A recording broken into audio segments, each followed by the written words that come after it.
शं वरुणः शन्नो भवत्वर्यमा शन्न इन्द्रो बृहस्पतिः शन्नो विष्णुरुक्रमः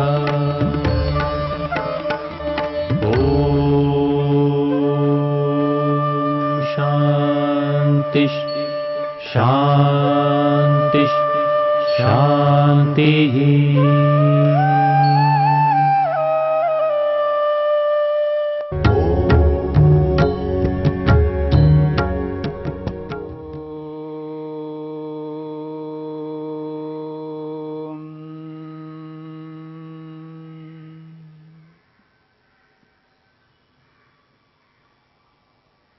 योग के विघ्नों की चर्चा हो रही है। योग के बाधक तत्व क्या क्या है? महर्षि पतंजलि ने समाधिपाद के 30वें सूत्र में 9 प्रकार के बाधक तत्वों की चर्चा की है। व्याधि, स्त्यान, संशय, प्रमाद, आलस्य, अविरति, भ्रांति दर्शन, अलब्ध भूमिकत्व और अनवस्थितत्व, ये 9 प्रकार के विघ्न हैं, अंतराय हैं, बाधक तत्व हैं। इन 9 में से हमने 2 प्रकार के विघ्नों की चर्चा की। पहला विघ्न है व्याधि और दूसरा है स्त्यान। व्याधि का अर्थ रोग है। रोग योग को रोकने वाला होता है। योग में रोग बाधक है। दूसरा विघ्न है स्त्यान। स्त्यान का अर्थ होता है जी चुराना। किसी भी कार्य से, काम से, वर्क, उससे व्यक्ति जी चुराता है, मन से जी चुराता है। मन से उस कार्य को न करने की इच्छा रखता है, काम से बचने की चेष्टा करता है। जो व्यक्ति कर्तव्य कर्मों को न करने की चेष्टा करता है, जी चुराता है, उसको कहते हैं स्त्यान। इसको महर्षि वेदव्यास ने अकर्मण्यता कहा, कर्म न करने की इच्छा। और यह भयंकर शत्रु है, अपने लक्ष्य को पूरा कभी होने नहीं देता। ये जो स्त्यान है, ये जो अकर्मण्यता है, ये मनुष्य को कभी अपने लक्ष्य की ओर आगे बढ़ने नहीं देती है। इसलिए इस अकर्मण्यता को जीवन से हटाना है, दूर करना है। ये दूसरा विघ्न है। महर्षि पतंजलि ने विघ्नों के क्रम में तीसरा क्रम संशय को कहा है। व्याधि, स्त्यान, संशय। और संशय के बारे में आप सभी जानते हैं, लोक में प्रसिद्ध है, संशयात्मा विनश्यति। जो संशय रखता है, हर बात पर संशय करने लगता है, वह व्यक्ति कभी अपने लक्ष्य को पूरा नहीं कर सकता। संशयात्मा विनश्यति। जो बार बार संशय करता है, वह व्यक्ति कभी आगे बढ़ नहीं सकता। योग में 3 प्रमाण बताए हैं: प्रत्यक्ष प्रमाण, अनुमान प्रमाण और शब्द प्रमाण। जब व्यक्ति प्रमाणों को स्वीकार कर लेता है, उसके बाद में संशय नहीं करना होता है। मेरी बात को समझने का प्रयत्न करना है। संशय जो होता है वो जब हमारे सामने प्रमाण नहीं हो। जब मानक प्रमाण स्टैंडर्ड व्यक्ति के सामने नहीं है, तब व्यक्ति को संशय होता है। और इसका यह अभिप्राय नहीं है कि संशय कभी नहीं होना चाहिए। संशय भी होना चाहिए, इसका ये भी अभिप्राय नहीं है हर जगह, हर स्थान पर, हर विषय में, प्रमाणित विषय में भी संशय करना यह हानिकारक है।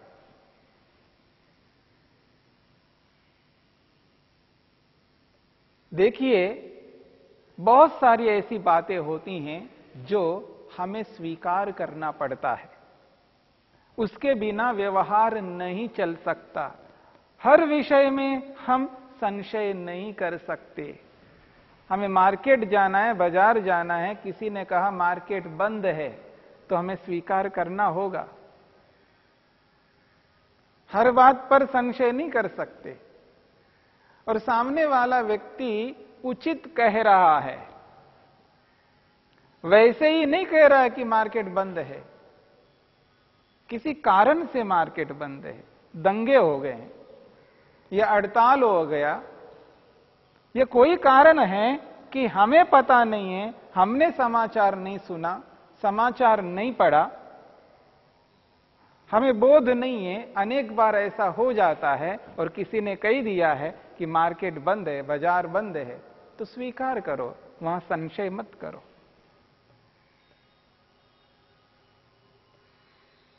ये आपकी मां है, ये आपके पिता है, ये आपके भाई है, ये आपकी बहन है, हम स्वीकार करते हैं, वहां संशय थोड़ा करते हैं। अगर हर विषय में संशय करने लग जाएंगे तो जी नहीं पाएंगे, याद रखना। इसलिए हर जगह संशय नहीं होता है। जिसको आपने प्रमाण मान लिया है, फिर उस पर संशय नहीं कर सकते।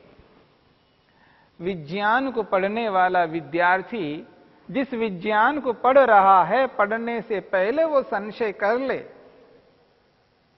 कि वास्तव में जिसको मैं पढ़ने जा रहा हूं वो उचित है या अनुचित है, किसी और प्रमाण से उसको उचित ठहरा दिया गया हो, उसके बाद में फिर उस पर संशय नहीं करे।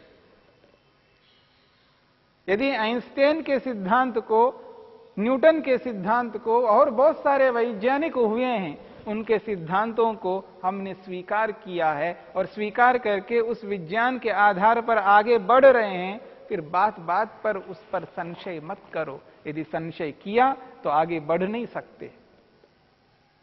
और यह भी याद रखना, हर विषय को हम प्रत्यक्ष नहीं कर सकते, प्रत्येक विषय को हम प्रत्यक्ष नहीं कर सकते, और जिसका प्रत्यक्ष नहीं करते उसको हमें स्वीकार करना होगा। हां, यदि कहीं पर वास्तव में हमें जानकारी नहीं है, ज्ञान नहीं है, तब वहां पर संशय करके उस संशय का निवारण करना होता है, वह भी प्रमाण पूर्वक। संशय करना भी प्रमाण पूर्वक, संशय का निवारण करना भी प्रमाण पूर्वक। यदि कोई कहता है कि ईश्वर नहीं है, दूसरा कहता है ईश्वर है, अब हमें पता नहीं है, हमने कभी इस पर विचार नहीं किया, हमें संशय हो रहा है, तो वास्तव में इस व्यक्ति की बात सही है या उस व्यक्ति की बात सही है। एक ही विषय में दो प्रकार की जानकारी जब होती है, उसको कहते हैं संशय। ये सही है या वह सही है, उचित क्या है। दो प्रकार का ज्ञान प्राप्त हो रहा है, विषय एक है ईश्वर, ईश्वर है या नहीं है नहीं, ये जो दो बातें हैं, इसी का नाम संशय है। वहां परीक्षा कर लीजिएगा। किसी के होने ना होने के पीछे कोई तो कारण होगा, उन कारणों को लाइएगा और परीक्षण करिएगा, समझ लीजिएगा। कोई भी वस्तु बिना बनाने वाले के नहीं बन सकती। कोई भी वस्तु बुद्धिमत्ता पूर्वक बनी हुई है, बिना बनाने वाले के वह वस्तु नहीं बन सकती है। इस प्रत्यक्ष प्रमाण को देख करके, जान करके, क्योंकि आपने जगह जगह पर प्रत्यक्ष करके देखा, कोई व्यक्ति किसी वस्तु को बना रहा है, निर्माण कर रहा है।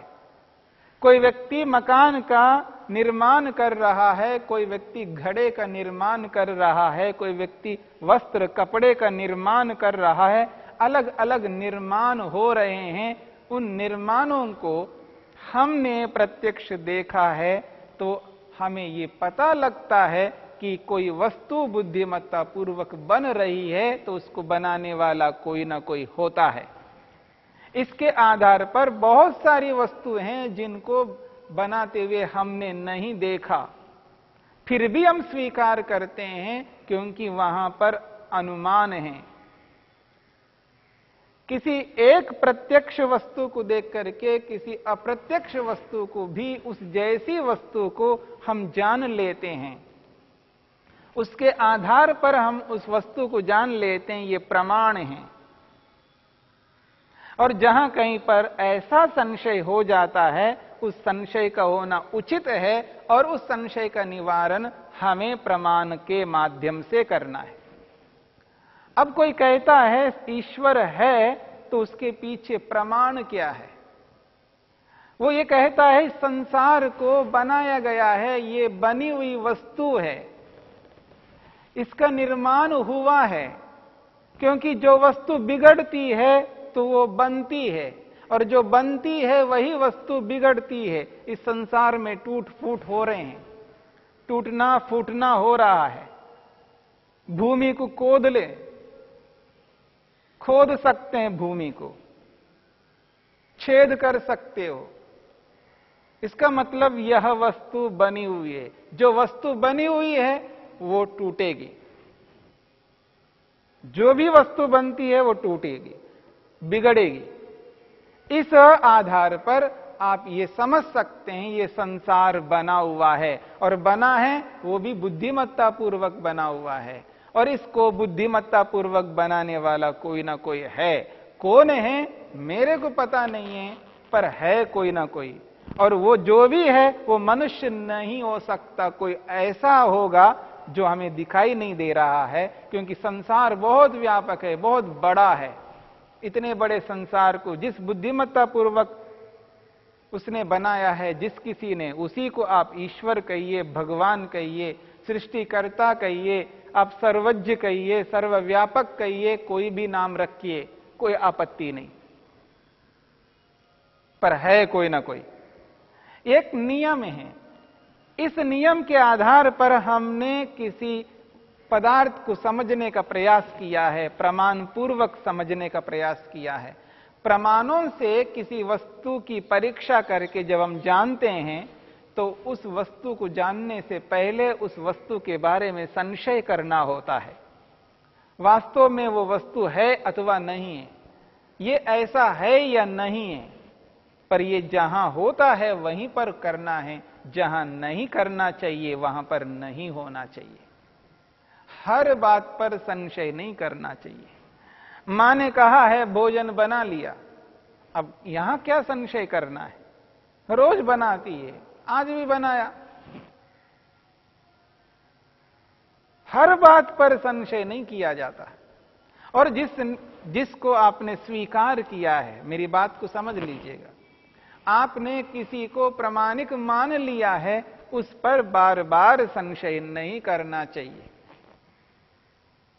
अगर ऐसा करते हैं हम संशयात्मा बन जाएंगे, हर बात पर संशय करने वाले बन जाएंगे, और जहां संशय होता है वहां प्रगति रुकती है, वहां व्यक्ति आगे बढ़ नहीं सकता। जहां संशय नहीं करना चाहिए वहां संशय करने लगता है व्यक्ति, और जहां संशय करना चाहिए वहां संशय नहीं करता है व्यक्ति। इस बात को समझ करके चलना है। जो शब्द प्रमाण है, जो वेद है, जो ऋषि है, जो महापुरुष हुए हैं, जिन्होंने हमारे लिए एक बहुत अच्छा मार्ग दिया है, जिस पर हम चल करके बहुत उन्नत हो रहे हैं, बहुत ही उन्नत हो रहे हैं, उस पर आप बार बार संशय नहीं कर सकते। हां, प्रारंभ में संशय करके उसकी परीक्षा कर लीजिएगा, और परीक्षा से जब आपको यह एहसास होता है हां ये उचित है, किसी व्यक्ति की एक उचित बात को अगर आपने जान लिया है तो दूसरी उचित, तीसरी भी उचित, ऐसे उचित ही मानते जाइए, क्योंकि वह व्यक्ति प्रामाणिक है। प्रत्येक व्यक्ति की बात नहीं कही जा रही है। जिसको हमने महान माना है, श्रेष्ठ माना है, उसकी उचित बात ही होती। जैसे कोई व्यक्ति आइंस्टाइन को, न्यूटन को, थॉमस एडिसन को, जिस किसी को भी उसने प्रमाण स्वीकार कर लिया है, तो उस पर बार बार वो संशय नहीं करता। हां, कोई विशेष बात पर भले ही कभी हो जाए, क्योंकि उसकी बातों को मानने पर लाभ ही है, हानि नहीं है। अर्थात अधिक लाभ होगा, हानि बहुत कम होगी। अपने बुद्धि से चलेंगे तो हानि अधिक उठाएंगे, और उनके नियम के अनुसार चलेंगे तो लाभ अधिक लेंगे। मेरी बात को समझने का प्रयत्न करना। यदि किसी पर हमने संशय नहीं किया, क्योंकि उसे हमने प्रमाण स्वीकार किया, मानक स्वीकार किया, पहले परीक्षा करके उसको मानक स्वीकार किया, प्रमाण मान लिया है, उस पर यदि हम संशय न करके आगे बढ़ेंगे, हो सकता है 100 में से हम 95, 90, 85, 80% आगे बढ़ जाएं और 20% शायद न बढ़े, हो सकता है। परंतु उसको प्रमाण न मान करके अपनी बुद्धि से चलेंगे तो हम 90%, 95%, 85%, 80% नहीं चल पाएंगे, क्योंकि हमारे पास वैसी बुद्धि नहीं है।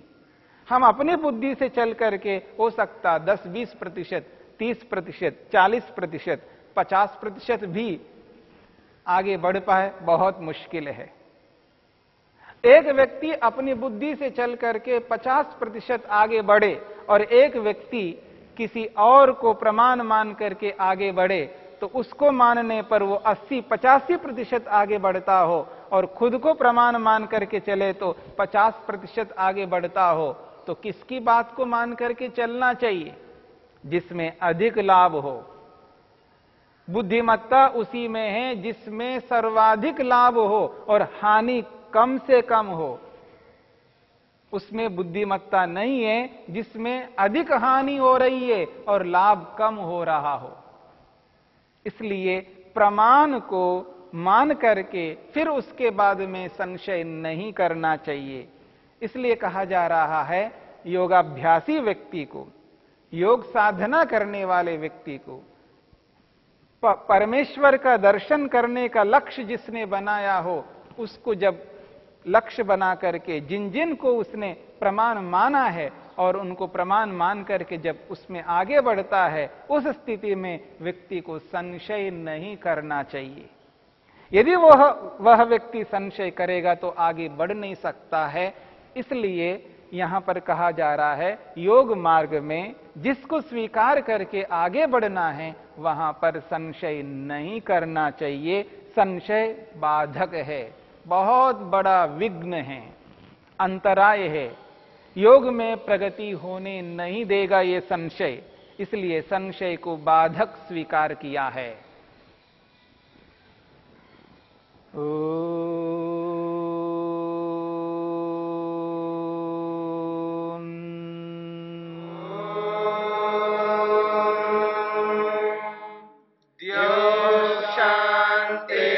शांतिरंतरिक्षं शांतिर्पृथिवी शांतिरापः शांतिरोषधयः शांतिः वनस्पतयः शांतिर्विश्वे देवाः शांतिर्ब्रह्म शांति सर्वं शांति शांतिरेव शांति शामा